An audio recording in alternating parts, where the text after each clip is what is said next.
recently did a podcast with Eric Jumper, and he called that line the clock. The clock, where the yep. shade is disappearing. So, yeah. And it was a pretty hot day when we were doing that. So, yeah. Well, let's get started here. Just tell us a little bit about, here we are, we're in Kingman, Arizona. We are directly between Kingman, and I'm going to give a shout out to the little town of Chloride, Arizona. If you drive 5 minutes that way, you can go have lunch at a little place in Chloride. There's maybe 13 people that live in Chloride, for real.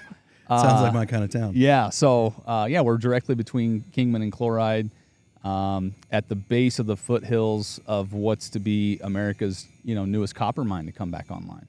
Come on. Yeah. That's pretty exciting. You'd said that earlier, but I didn't realize that's what we were coming out here for. And that's a big deal. I don't think it gets more exciting. I mean, I'm super proud of this country. I'm super proud of miners. And, I couldn't be more honored to be a part of a project like this. We've been here for the last 3 years, and awesome customer. Just exciting to be mining materials, base metals, copper, here in America for domestic supply chain. I mean, that's exciting to me. Yeah. We're the first humans to touch it. That is really cool. That is, and just the fact that, I love America and how, as we were driving through over here this morning, we drove here last night in the dark, and so this morning we got to see what we drove through, and it's like, we just live in a beautiful country. Oh, yeah. I mean, I come from the East Coast, and then to come out here, and it's so different, and it's so vast. And then just to see these guys out here doing this work, and it's work that, I'm an electrician by trade. This is kind of important to me. Yeah. And copper prices have been climbing for the past months. Doing some copper mining here in our home country is not a bad idea. No, absolutely not. Like I said, I couldn't be more proud. And I think, there's a lot that needs to happen for more companies to be mining copper here in the U.S. Not just copper, gold, silver. We have a permitting issue, and I don't want to get off on a soapbox, but it takes, a report came out the other day, to reopen a mine like this from scratch, a greenfield, 29 years. Wow. And so it's just, there's some huge hurdles to jump if we want to, produce our domestic supply chain of base minerals, base metals and specialty minerals here in America. And so, I'm passionate about that. Well, and this is rather important. No matter what your views are in any way, shape, or form, you need this to live the life that you want to live.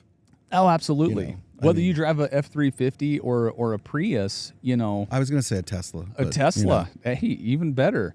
The charging capacity, charging stations, I don't know if you've seen the folks standing in line in California to charge their Teslas, but we need more charging stations. Yeah. And I'd love to have an electric F-150, I don't want to depend on I don't know if I'd want one out here. Well, you probably wouldn't want one out here, but I wouldn't want to depend on one charging station that's in my garage. Where I live, there just aren't many. And so, to me, I think we have a supply chain issue coming if we really are going to make this green energy transition. And the only way we really combat that, I think, is to get proud, produce metals here in America. We've got the reserves, we've got the people, we've got the equipment. We just need the right people to get on board to make it happen quicker. Absolutely. I think that's the thing that we just don't realize. There's a huge infrastructure problem as well. It's not even just the charging stations. That's why copper is so important. And I don't want to get off on a tangent, but I am an electrician by trade, and I find it interesting. You can put in as many charging stations as you want. If you don't fix the core problem of infrastructure, it won't matter. Yeah. No, I completely agree. And I think that, we are making small steps in the right direction. You've heard some news lately. There's some bills out there that might help our case. But, for us to be a part of this project, newest copper mine coming back online, super honored. That's cool. That's really cool. It's cool that you guys are here, a part of this, and inviting us to be a part of it. I really appreciate that. Absolutely. So for those who are listening that might not know you, which that won't be anybody in the dirt world because they all know you, but you're one of the younger faces in the mining industry. I was reading the other day that you started Turner Mining in 2017 because you wanted to do something different. Mm-hmm. And you thought you could do that with people and culture. And so you might have thought this was going to be like this nice podcast where I don't ask hard questions. And maybe it will be. We'll see what happens. We'll see what you think is hard and what is not. But how has that been over the past few years? How's that been for you in building with culture and people? And yeah. Well, I can tell you that had I known in 2017 what it would take to get here today, sitting with you with this gear, this customer behind us, I would never have done it. Yeah. Had I known the sacrifice, the energy, just the mental strain and mental drain. And, I'm not a person that has ever struggled with anxiety. I'm an optimistic dude. I'm kind of what you see is what you get, but there's no book you can read. You give me this book here on this table, and I can't wait to read it. There's no book you can read. There's no podcast you can listen to. There's no class you can take. Harvard doesn't prepare you for the massive kick in the mouth that entrepreneurship is. And you know this, right? And so I think that, when I look back, making the jump was the best and worst decision I ever made. Yeah. It's been more rewarding than I ever thought. I never thought we would be at this level, especially in 8 years. Never thought we'd be at this level, but I also never expected what it would cost. And so here we sit living with the decisions we've made. I don't regret any of them, but I would say to any aspiring entrepreneur, do not do it until you cannot breathe. Yeah. Do not do it until you have no other options and you can't sleep at night because you want it so bad. That's the time you go make the jump. Yeah. Well, I think that you touch on something. I remember when I was young, I bought my first house and moved out because I wanted to move out and be on my own. And my parents were talking through, budget and this and that. And I remember my dad saying to me, he goes, "It's going to cost more than you think." And I was like, "Dude, I've done the budget. I did the spreadsheet, Dad, And what I didn't realize is I was starting from scratch. Yeah. And I didn't think of all the things that had been supplied to me over the years of my life that I didn't pay for. And I think with entrepreneurship, like you say, the cost is something that, and it's different for different people. And you don't know going into it. But if it's not something that is in you, and I think you said it like this, if you can't breathe, you can't not stop thinking about it. Well, that's when you make that switch, not before. Yeah. And the other thing that I would say is if you're married, man, your wife better be on board with it too. Because it is not a, hey, you're doing this and she's not coming along.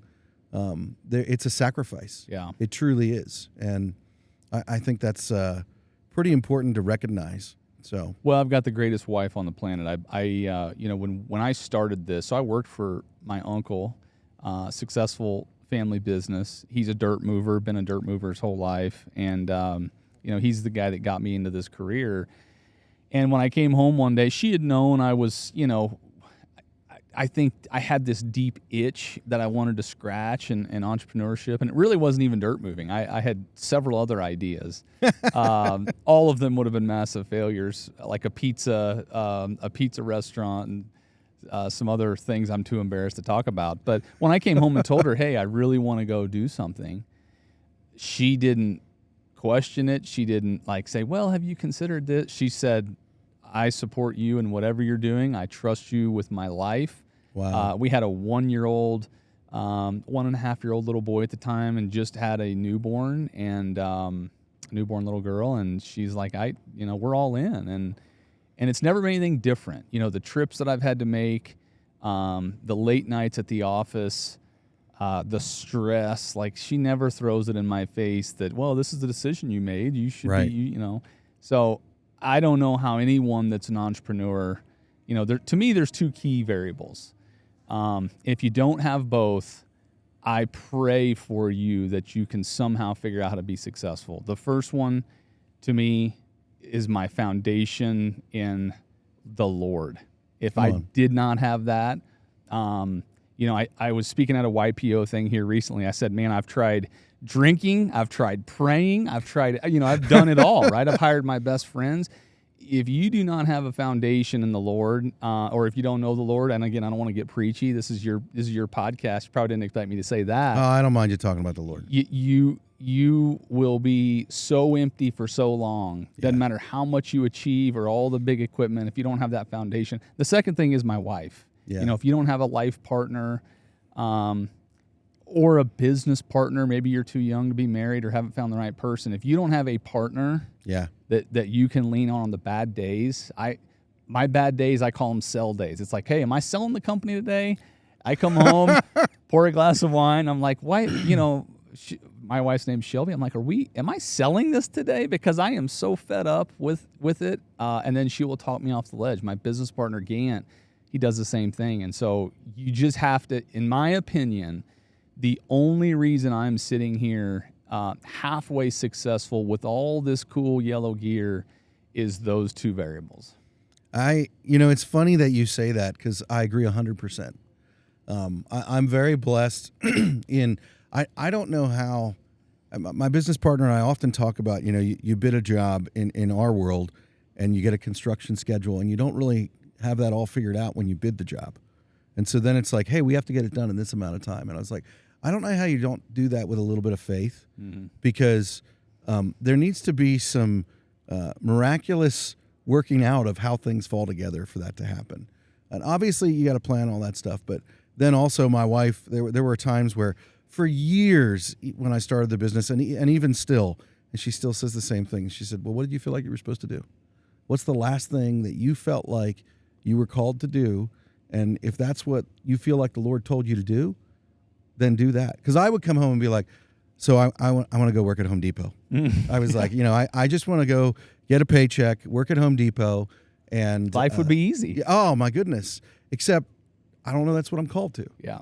And I mean, we're sitting here today in Arizona before the heat comes because we believe that people have value, specifically in the trades. We believe that these things matter, and it's why we're having a real and honest conversation. Yeah. And then, like you said, my business partner, he's the same. Sometimes I talk him off the ledge. Sometimes he talks me off the ledge. Sometimes we're both on the ledge really pondering. But I think you have to have people around you.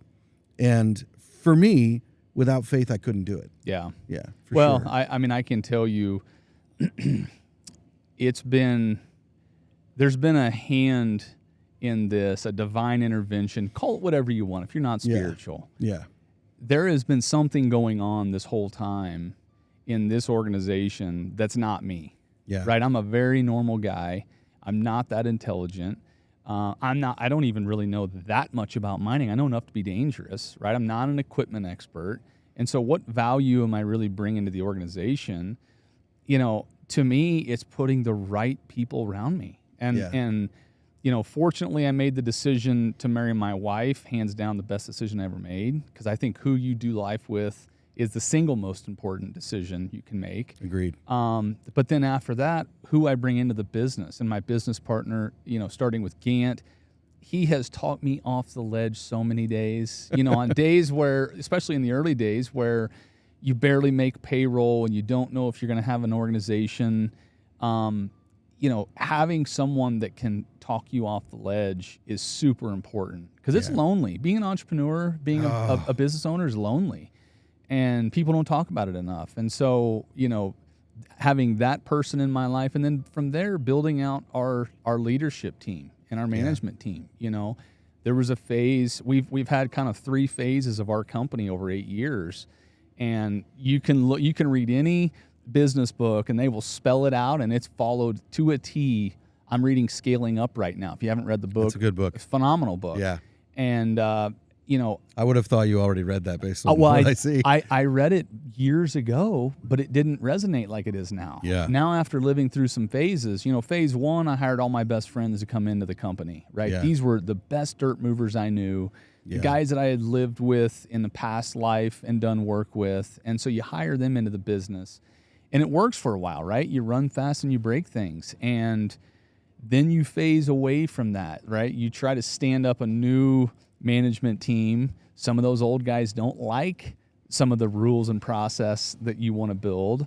And so they jump ship, right? They're like, well, this Keaton Turner's changed, man. Yeah. And I'm like, well, you should expect me to change. It's my duty to change. If I'm going to stay the same 27-year-old Keaton Turner, I can promise you're not going to want to work for me when I'm 47, And so phase 2, you bring in a new management team, right? And you stand them up. And I could talk for an hour about going through phase 3. We're now in phase 3. And, the whole time, it's my responsibility to put the best people in leadership positions.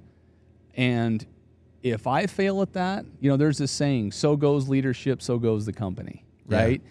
And so that's really my duty. And first and foremost, it's to stay out ahead of all that. So I've got to be investing in myself and proving myself every single day, because if I don't, I'm the one limiting the growth of the organization, the maturity of the organization. That's good. That's really good. You touched on something. I mean, you brought it up, so I'm gonna push a little deeper on this. You brought the Lord into this. You brought your faith into this conversation, and so, and you're also a very public-facing figure. Yeah, you're out there. You're posting and things like that, and you're an employer. How do you handle when people realize that you're not a great guy? Oh man.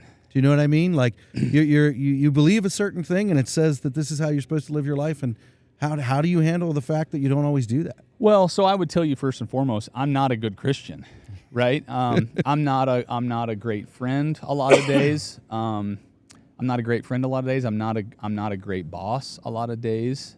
Again, I'm a normal guy, and so I think admitting that I have a big ego, right? The company is named after me. I did notice that. It doesn't, you wait another couple weeks, every single one of these machines is gonna have a big Turner sticker. So I would say though that is the story of the gospel, right? We are not supposed to be perfect. We're not supposed to be free of sin, and we're not supposed to act like we're perfect. Come on. I'm really okay just being okay. Yeah. And I think saying that and leaning into just being a normal guy, I think helps other people, say he's different. Yeah.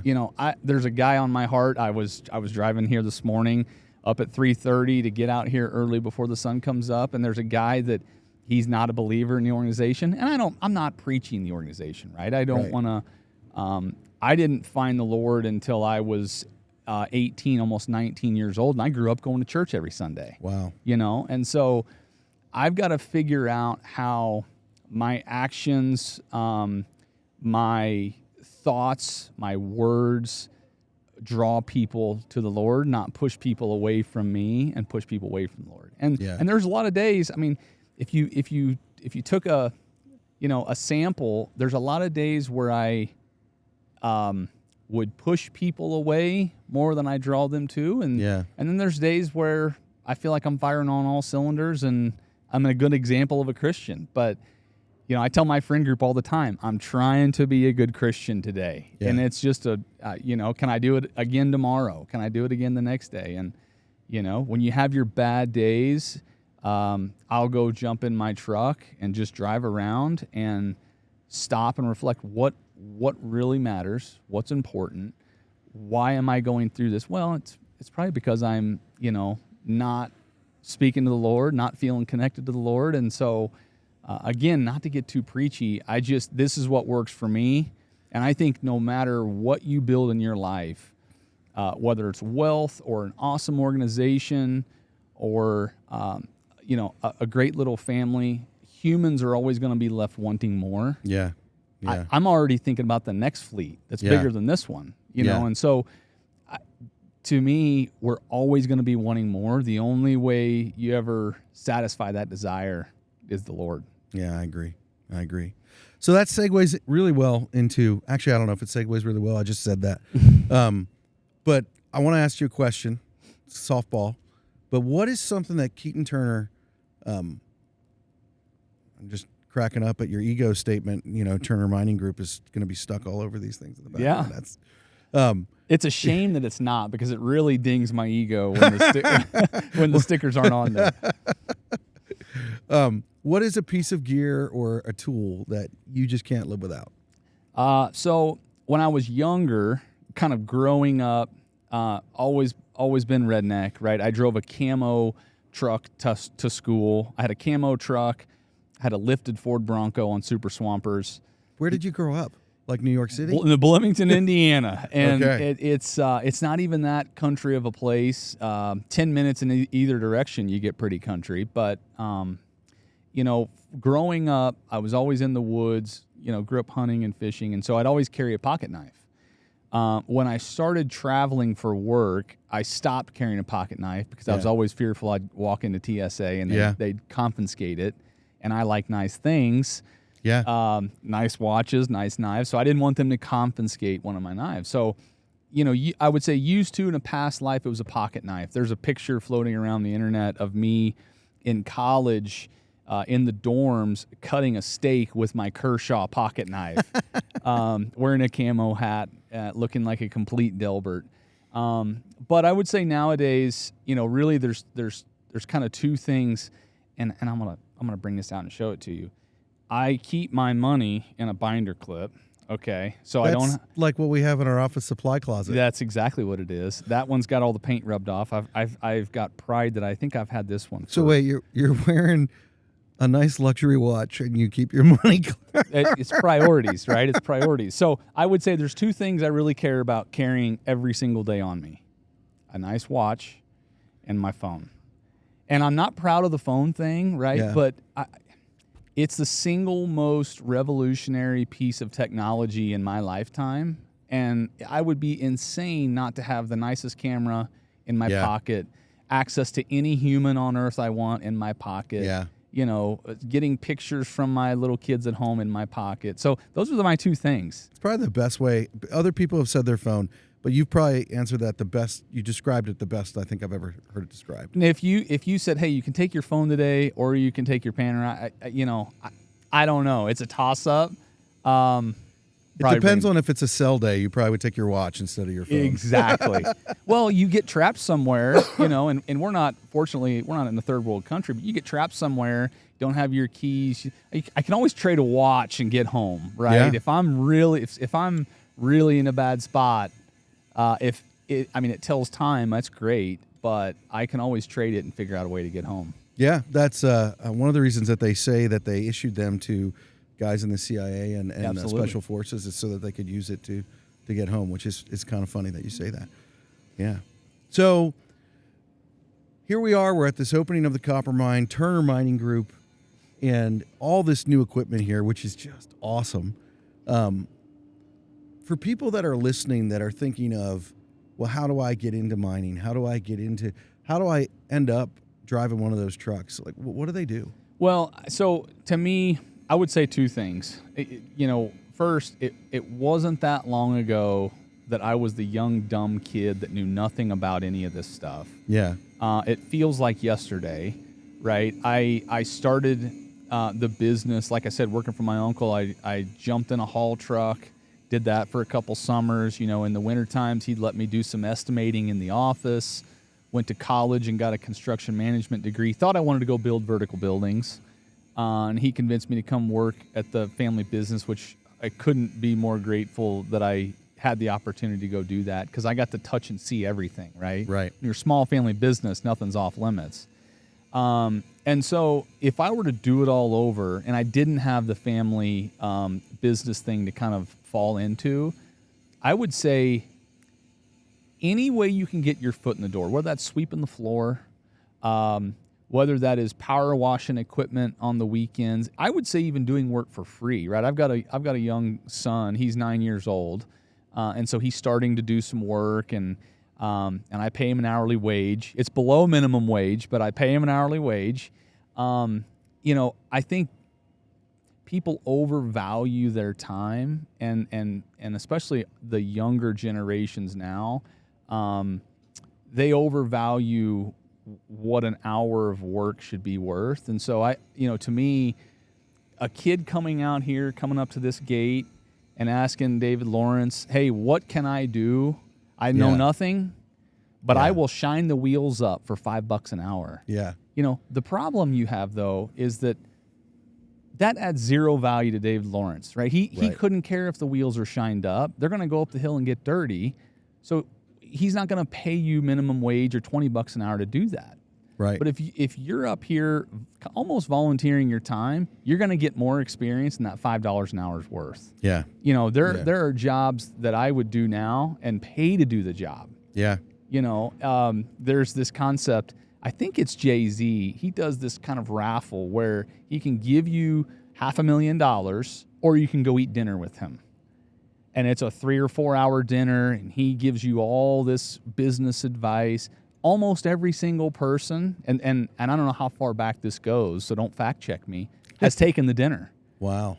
Because most of these people really don't need the extra $500,000. Right. But what they're getting from him and what he's built and his lessons and his mistakes and his failures is worth way more than the $500. Yeah. So I think if a kid came out here, volunteered his time, you're getting $20 an hour, $20 an hour worth of value, $50 an hour worth of value. Whether you get paid or not, you're getting paid an experience. And so, you know, to me, that's the first thing. And the second thing I would say is, don't get so caught up in building the career and trying to get this. Yeah. If you're focused on the wrong thing, you know, how do I become a guy that owns a fleet like this? Well, for me, this has never been the goal. For me, it was always the thing that's right in front of me, right? How do I do this job that I'm doing? How do I become the best truck driver? Okay, once I got that down, how do I now estimate the job to be a little more efficient? Now I got that down. How do I get a leadership team stood up?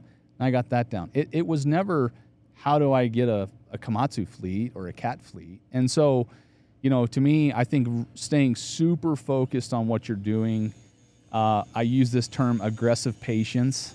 You know, be aggressive every single day in what you're doing, but be patient because, you know, a career is long. Right? Yeah. Well, and, you know, when you look back, it's like, and you said this a little bit earlier, it's way faster than you think. Like you feel like, oh, that 10 years, it's like that. Like that. It's like that. Yeah. It feels like yesterday I jumped into a haul truck the first time, scared to death, didn't know what the heck I was doing. But I've got this kind of concept where you get 1% better every day. You know, you look at the strongest guys, the most cut physique, right? It wasn't a 1 year thing they did. Right. You ask every single one of them, it's just, no, I did 5 more push-ups today than I did yesterday. There's a thing online, it's 20,000 push-up challenge, and you do 200 push-ups a day for 100 days.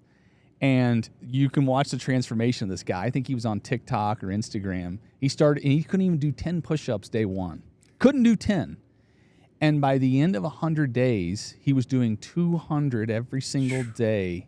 And the transformation, now 100 days is a pretty short time, but if I can get 1% better every single day and I can compound that over 10 years, my hope is that you don't recognize me in 10 years. You know, it's my hope. My hope is that I am different physically. My hope is that I'm different mentally. My hope is that my impact is greater. I can tell you would not recognize me from 10 years ago. If I was sitting here, the 10 years ago version of Keaton at 25, every single person here would be laughing if they thought I was the kid sitting here. It's so far from what you think a path. I wasn't like groomed for this. Right. You know, so I'm huge in investment. I did a 52-week leadership development course, cost me $35,000. Wow. Stagen, shout out to Stagen. I highly recommend it. It's for CEOs and executives of companies, especially younger, that are trying to learn how to do this sort of thing. You know, I surround myself with people now that I really shouldn't even have access to. Yeah. One friend of mine's got 5,000 employees, another one's got 3,000. You know, so if I can learn and just take 1% today of what that guy's doing in his business, I think it makes me so much better long term. And so I'm focused on, you know, not doing this thing on a grander scale a year from now or two. I'm focused on today. What can I do just a little bit better? Yeah. How do I push just a little bit harder? You know, that's my mentality. I think it's when you're talking there, it's making me the people that you're surrounding yourself with, and this goes all the way back to the kid that comes up to the gate and volunteers to work, which is an interesting story. That's advice that I got 25 years ago from an old timer that's how he got his job. You know, he went and he's like, "Hey, I know you're not hiring, but let me work with you for a week." You know, and he did that. He said, "You don't have to pay me," and they're like, "Oh my goodness," you know. Well, nepotism, in my opinion, is the biggest killer of a career, right? Yeah. And nepotism doesn't have to be like my son, but it could be a golden boy in a company. Yeah. I probably had some of this when I worked for my uncle. You know, I got access to a lot of things that other people really wouldn't have ever gotten access to. Right.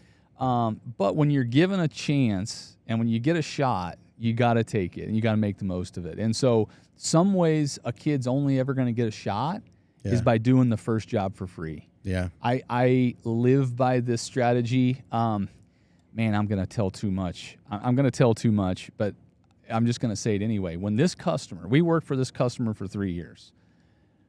We knew this mine was going to restart when we took the job 3 years ago. It's to get something like this stood up, takes hundreds of millions of dollars. It's a long-term investment.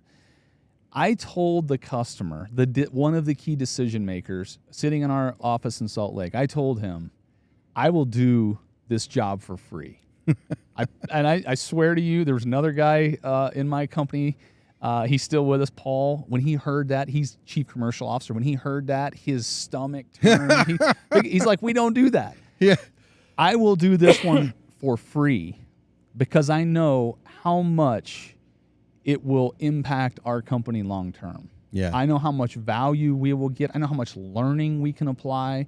I can't even go into all the ways that this relationship is going to benefit us as much or more as it's going to benefit the owner of the mine. That's the best. I can't tell you how much, but the same is true for the 15-year-old kid, right? Do the first job for free. Yeah. The value you're going to get out of learning these guys how to run the crane, learning the little safety things, like all the little things that you can't pick up in a book or in a podcast, you've got to be in the dirt to learn it. If you can't get your foot in the dirt, you got to kick the door open and go do it for free. I am a huge believer in, even at the state we're in our business, we don't have to do any job at cost. I like to think of ourselves as a premium price, premium service. Yeah. There are a lot of jobs I will go do for free to get the right customer who believes in our mission long term, get them bought into what we're doing. If they can know me and know our team, I think no one else has a shot long term. Yeah. But if I don't get my foot in the door, they're never going to get to know us. My business partner calls that opportunity cost. Yeah. I mean, that's what it is. And I think that the other thing that you were saying, and I'm not sure if Dave Ramsey said this or who, but it's like you talked about, you paid for an investment, to go and to learn. The people that you surround yourself with, that's where you're going to go. Oh, absolutely. And it's like, so if you want to be at a different place, don't take this wrong, but get different friends. Yeah. Meaning if you're wanting to be growing, your friends can take you one of two ways. You can hang out with people who are at a place that you want to be, that drive you to strive, or you can hang out with people that keep you where you are and even take you backwards. Yeah. And so, to me, comfort's a killer. And when I started, the Marines call it a slow death. And it can be in business a fast death. I mean, when I started in business, like I said, I brought all my buddies. These are guys that I trust. They trust me. It was comfortable for a while. Yeah. Everyone was comfortable. And, when you look around and take a step back, we would have lived probably a slow death, keeping all of the friends in a friendly spot, and accountability was really hard, especially for me to them.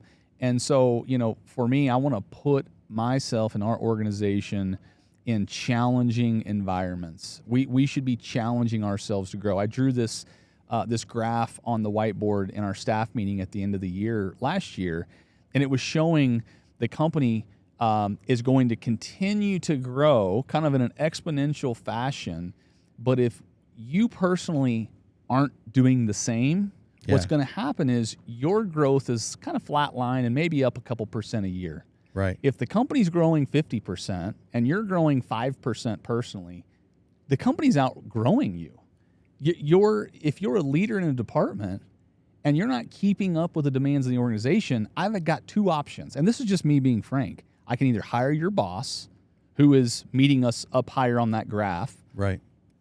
or I can displace you and put a whole team in place, and now we have to manage a whole team because one guy is not able to do that job in the future state. And so when you put it that way, it gives people an option. Hey, do I want to be a part of a growing company that's going to continue to have challenges, that's going to continue to put me in tough spots where I'm forced to grow personally, or do I want to have an easier job, an easier career, and go work for a company that's only growing 2, 3, 4, 5%? Yeah. I mean, to me, I want to be the company that's challenged. I want to challenge ourselves. I personally want to be challenged. I want to grow. And so, growth is uncomfortable. Well, I think that you're touching on something that a lot of us seem to forget and miss in our culture today, and that is the importance of being uncomfortable. Because listen, I hate trials, I hate hardship, I hate all of those things, but especially in business, that's when I learn. Mm-hmm. Like, when some of the things that I've learned that I can now have hard conversations and make decisions that are unpopular and do things that sometimes no one else likes. The only reason I can do that is because I did them wrong and I learned how expensive they were and I went through that hardship. Oh, absolutely. Which produced the growth so that then I'd be like, you know what? I don't want to have this conversation, but I have to because it's going to be detrimental later. Yeah. Well, I think there's, for me, if I look back, we have had more challenging days by a factor of 5 than we have had easy days in this organization. But I think the result is this, and I'm pointing to this fleet and this opportunity, this project. If we had had more easy days as an organization, you wouldn't know who I am. You wouldn't be sitting here. We'd be a small company on cruise control. I'd probably run 3 jobs myself. Yeah. And so again, I think you look at any company, you look at Dana White and what he's done at UFC. He has had more hard days, more bad days, more challenging, more frustrating conversations than he has had easy days and easy conversations. Yeah. And that's how you build something, So I believe that, what I challenged myself with at the beginning of the year, we've got these words. My word last year was execute everywhere. My words this year are excellence everywhere. And, for me, doing the hard things gives you a chance to be excellent. If you run from the hard things, whether that's personally in your personal life or what your career decisions you're making. We've asked some people to relocate. That's super uncomfortable. Yeah. We've asked people to take jobs that are beneath them, kind of as a tour of duty. That's uncomfortable. Yeah. I think if you're running towards the hard things, long term, you're going to be ahead of the people that are running away from the hard things. I agree. I listened to a podcast. I think that I heard this on one of your podcasts, and I want to ask you this question because I think it's you guys have been building pretty quickly. I mean, if you started in 2017, we're not even at the 10-year mark yet. Right. And so, but I remember listening to a podcast, and I don't know if it was Dirt Talk or Entree Leadership or Turner Mining Live. It wasn't the line because this is your first time on here, but hopefully not your last. So I hope not. Yeah. But you talked about when you start out being like a pirate armada. Mm-hmm. Was this you? Yeah, you talked about this. Yeah. And then having to become a Navy. Mm-hmm. And honestly, I listened to that and I found it very, very helpful because I'm a founder. Yeah. And we always start with pirates. Yeah. But if you can't recognize when that time changes and it's so different because not all of the pirates can go into the Navy. Yeah. Can you talk a little bit about what you mean when you say that, and how you identify when it's time to start to make that shift and how you do it? Yeah, oh man, I think most of the lessons that I've learned, most of the hard days are that I personally didn't recognize this thing sooner. And what my team calls it is cowboy, right? This was the Wild West. And I don't mean physically where we sit. My organization was the Wild West when we started. Yeah. At one time in 2019, 2 years after we started in business, we did zero revenue year one. The first 8 months we did zero revenue. Just explain what that means for a second if you're listening. Zero revenue. Zero business. So I quit my job, a very cush job that I could have ridden out for the rest of my life with the family business. Comfortable, huh? Super comfy. Yeah. Quit that. And I thought, well, I'll just get some new customers. It won't take that long. 30 days, I'll have a new contract. And it was like 8 or 9 months before I got anyone to say yes. And the only reason they said yes is I bought the job. It cost me $30,000 to do the work. So again, doing the first one for free. It was the Wild West. When we first started, year one, I did zero. The next kind of 8 to 12 months, we did 20 million. The next year, we did almost 50 million. Wow. And we had at one time 24 active operations in 2019. And we're almost 3 years into business. It was the Wild West. It was the best and worst year of my life. Wow. I'm talking lawsuits from employees because we weren't following the right procedures. I'm talking equipment on fire. Literally, we burned a haul truck to the ground because we didn't have an SOP to recover it from underneath some power lines. That's online. You can go look that one up. Learned a ton of lessons by scaling fast. And it was a Wild West. We were cowboys. We were dirt movers. We were loud and proud and in your face and build the brand at all costs, and somehow figured out how to make some money.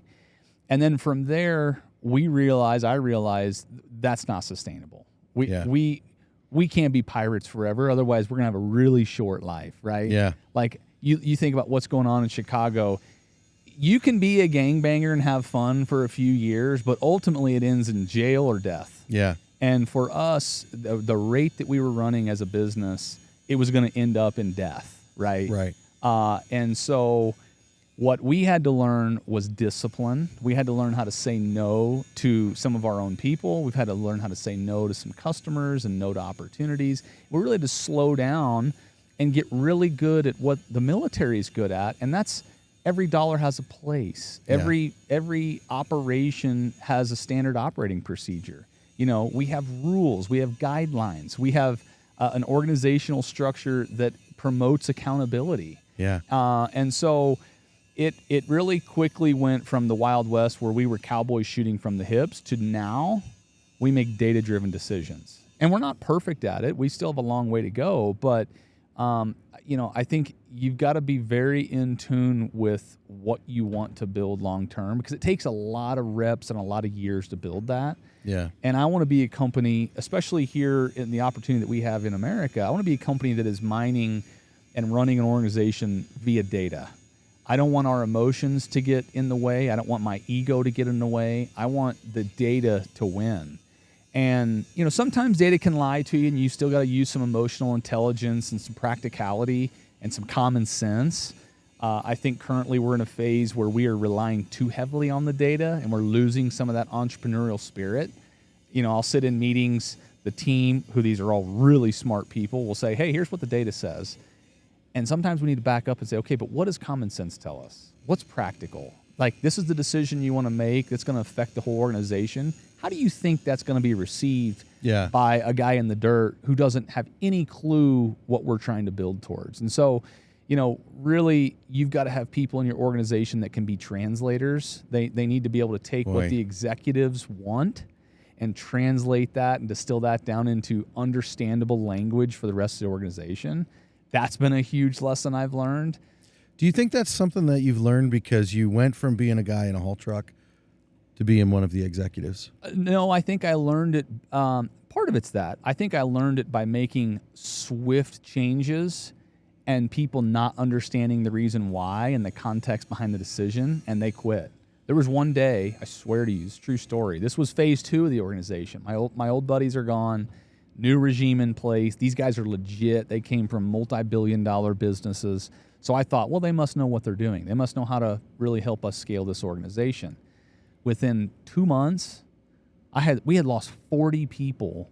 I think in a 3-week window, Sarah, our marketing manager, could tell you this stat. In a 3-week window, we lost like 40 people. Wow. Now, of 200 people at the time, that's a huge chunk of your workforce. And so when someone called me and told me this, I'm like, what is going on? Why are we losing this many people? Well, we were making massive sweeping change. We were applying new process, all good things at face value, things that are going to make the company more legit, things that are going to make the company better positioned to scale, things that should be good for employees long term. They don't see it that way. Right. They see it as, well, these guys are money hungry. Yeah. They don't trust us. They're taking away all of these benefits. They're putting all these rules down our throats. I'm out of here. Yeah. And I can't blame them. I would have done the same thing. And so I had to learn that the hard way, that we can have the best intentions. If it's not rolled out and communicated and translated in the right way for the frontline workers, these are the people making all the money. Right. Not one single person in the office makes us a dime. Yeah. They actually cost us a ton of money. Right. And so if we're not looking out for number one, which is the people in the dirt, we can quickly get upside down on what we're trying to do. Absolutely. I agree. Well, I want to ask you another question. And so this question's a little different. We talked about it a little bit earlier. I gave you a heads up, full disclosure. Yep. But what is a mistake that Keaton Turner has made? And you've actually talked about quite a few of them already. I got plenty of them. But I recently was talking with a gentleman, and he said, I loved this comment. He said, I failed more than most people try. Yeah. But what's a mistake that you've made that you would be willing to share with people, that you've learned from, that might be able to help them not make that same mistake? Whether it's building a business, going from a Pirate Armada to the Navy, whatever it might be. Well, to be honest with you, there are too many mistakes to count. And the big ones that I look back on, I always got this comment, my biggest mistakes are people mistakes.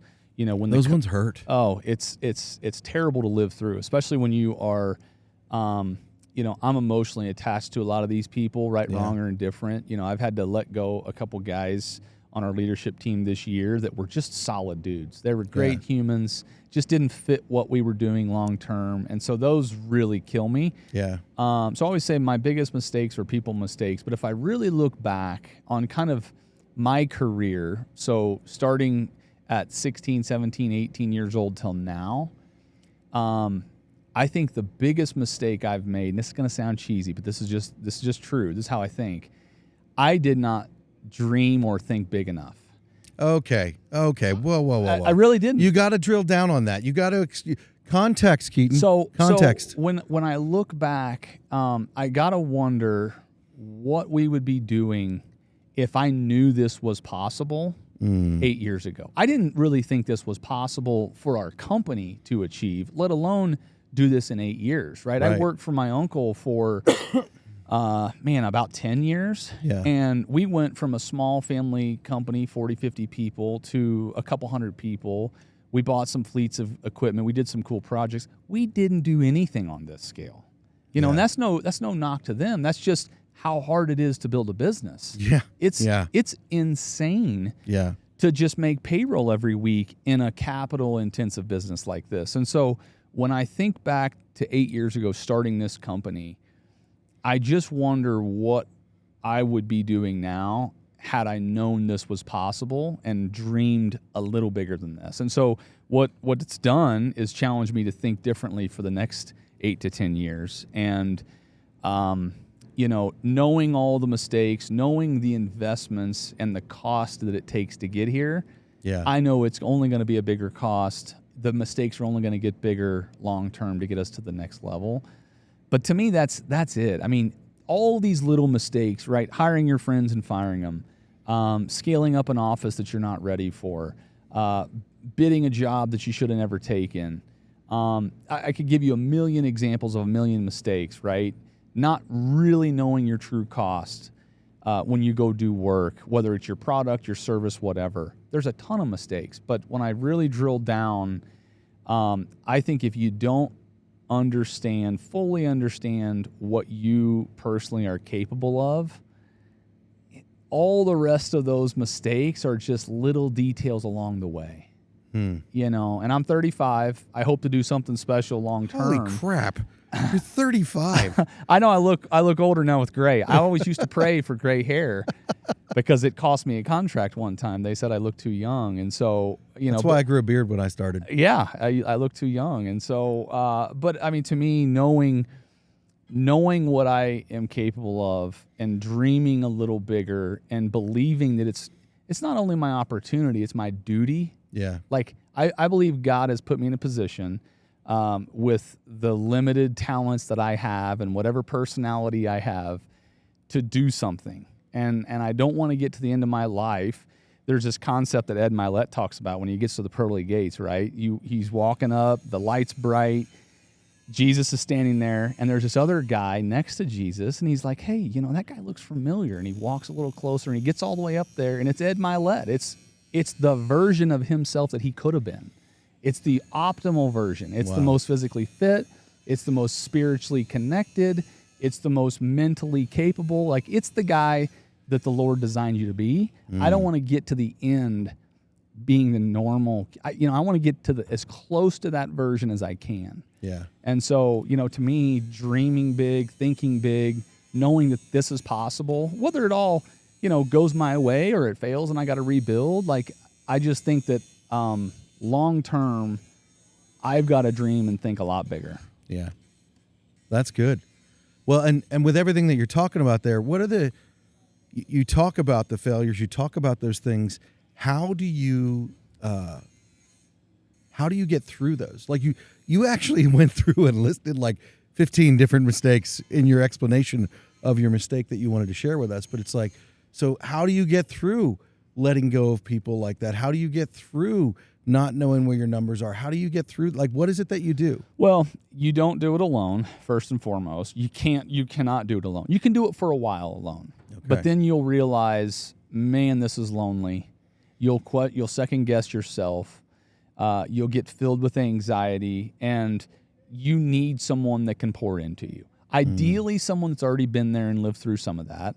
But you can't go through years worth of those learning mistakes by yourself. You've got to have somebody there. Yeah. That's the first thing. The second thing is, you know, you're gonna get dirty. To build anything, building a house, building an organization, building a mine, like you've got to get over the fanciness of it, right? Yeah. I'm not flying around in a private jet. I didn't land here in a helicopter, right? It's late nights, early That would have been mornings. badass, though. I'm just saying. 10 years from now, when we do this again, I'll hopefully land here in a helicopter. Client might fire us. They might think we're making way too much money. But, you know, seriously, you're going to get dirty along the way. And the quicker you can understand, the quicker you can run towards the hard things and run towards the hard lessons, I think the quicker you are on a path to success.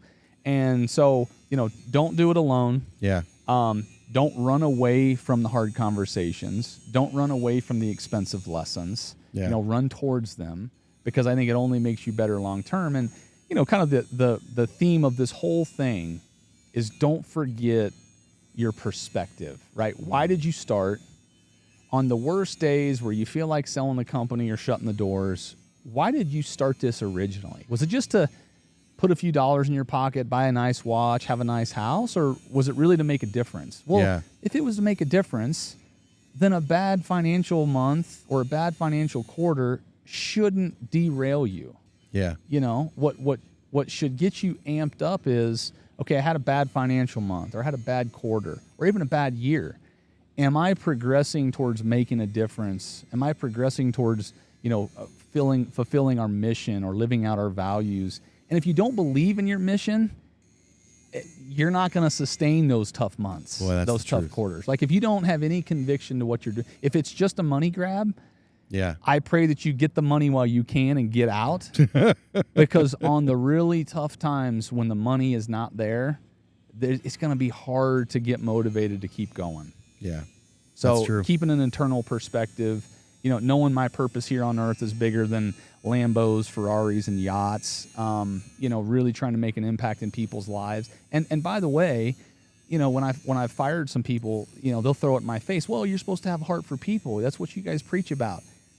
I don't have a heart for people. I can't do good by this organization, and I can't impact the industry if I've got the wrong people in the wrong spots. Yeah. And so by me getting rid of a person, even though they're a good person, that's having a heart for the rest of the people that I have a duty to support. Yeah. And, so to me, again, I think that, having a foundation of doing what you believe in, having a bigger purpose than just money, and keeping an internal perspective of that, I'm here on earth. I've got a duty to make life better for the industry. That's what I'm about. Yeah. Well, Keaton, I really appreciate you stepping up to the line, having this conversation with us, inviting us here to this next level of Turner Mining. I mean, I didn't realize how big of a deal it is until we started talking earlier, and so I'm honored that you would ask us to sit out here in the desert with you. Well, I'm honored that you guys made the trip. I know, lugging all this equipment around and bringing people with you. I know what it's like to, look at those travel expenses anytime you go somewhere. So it's a huge investment on your end. I really appreciate it. To me, my mission is to make life better for the industry. The only way I do that is making mining sexy, making it appealing, making it transparent to people that would never hear what mining's about. Yeah. Right. And you are a person, Jumper's a person, Witt, who's a friend of mine, he's been doing this for years. Yeah. You guys are people that give us a voice and allow us to do some of this. So I appreciate you making the trip, and hopefully somebody that would have never known about mining listens to this.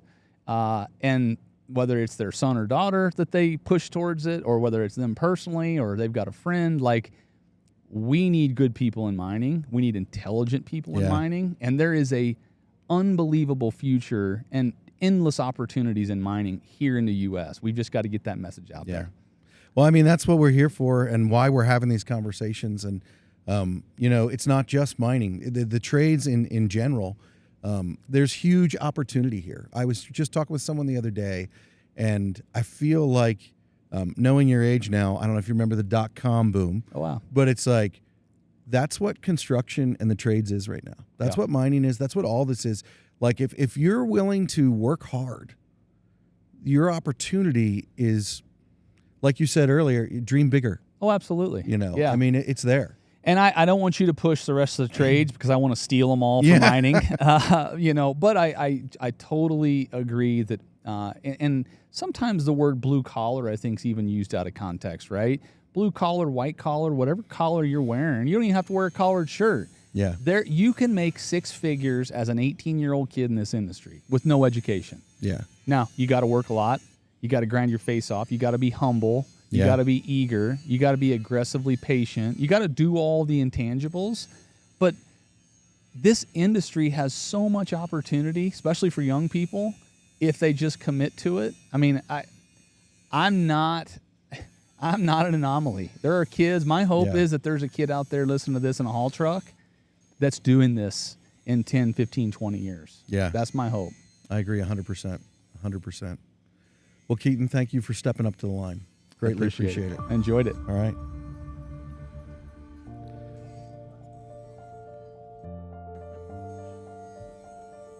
It's fun, and I can tell it's gonna start getting hot. That's why I didn't need to look at the clock. I was like, yeah, we're The done. temperature was definitely climbing.